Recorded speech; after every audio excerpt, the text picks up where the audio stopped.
আজকে আমি সব থেকে আলাদা একটা রেসিপি আজ আমি তোমাদের সাথে শেয়ার করছি।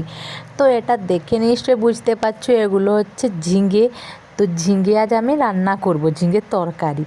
তো তার জন্য ঝিঙেটাকে আমি ছুলে নিচ্ছি ভালো করে। তো ঝিঙের যে খোসাগুলো, এটা দিয়ে আজকে রেসিপিটা আজ আমি তোমাদের সাথে শেয়ার করছি। তো ঝিঙের খোসাগুলোকে আগে ছুলে নিয়েছি ভালো করে। তো দেখো এটা এরকম করে আমি পাতলা পাতলা করে ছুলে নিয়েছি। এই রেসিপিটা কিন্তু দারুণ মজার হয় খেতে, তো তোমরা অবশ্যই একবার ট্রাই করবে। তো তার জন্য পুরো রেসিপিটা দেখে নাও। তো এখানে আমি ঝিঙের যে খোসাগুলো ছিল সেগুলোকে আমি ধুয়ে একটা আলাদা পাত্রে রেখে দিয়েছি। আর এদিকে আমার ভাতটা হয়ে এসেছে, তো সেটাকে আমি নামিয়ে রেখে দিয়েছি। তো এরপর এখানে আমি একটা কড়াই চাপিয়ে দেব। এখানে অল্প পরিমাণ তেল, কারণ ঝিঙের খোসাগুলো তেলের মধ্যে দিলে সেটা অনেক কম হয়ে যায়। তো এখানে আমি তেলের উপর দিয়েছি দুটো শুকনো লঙ্কা। শুকনো লঙ্কাটাকে ভেজে নিয়েছি, শুকনো লঙ্কাটাই কিন্তু ওর স্বাদটা আনে ভালো। তো শুকনো লঙ্কাটাকে ভেজে নেওয়ার পর ওই তেলটাতে আমি ঝিঙের যে খোসাগুলো ধুয়ে রেখেছিলাম না, ওইটা ওই তেলের উপরে দিয়ে ওটাকে একটু ভেজে নিচ্ছি ভালো করে।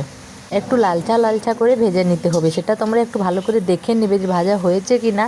তো আমি এরকম করে হালকা হালকা একটু ভেজে নিয়েছি। এটা কিন্তু এরকম ভেজেও খেতে পারো তোমরা, এরকম খাওয়া যায় আর কি, এটাকে ভাজা করেও। তো এটাকে আমি ভেজে নিয়েছি, একটা আলাদা পাত্রের মধ্যে নিয়ে নিয়েছি।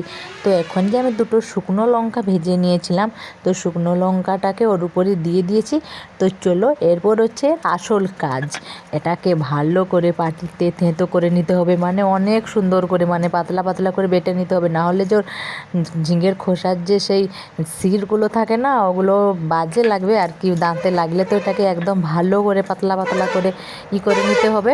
তো তারপর ওখানে আমি শুকনো লঙ্কা দিয়ে ওটাকে ভালো করে বেটে নিয়ে মিক্স করে নিয়েছি।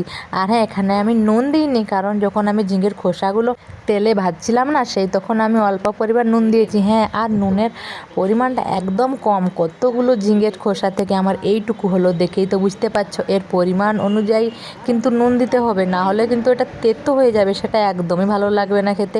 তো চলো আজকে এই রেসিপিটা আমার কমপ্লিট, দেখা হচ্ছে নেক্সট ভিডিওতে।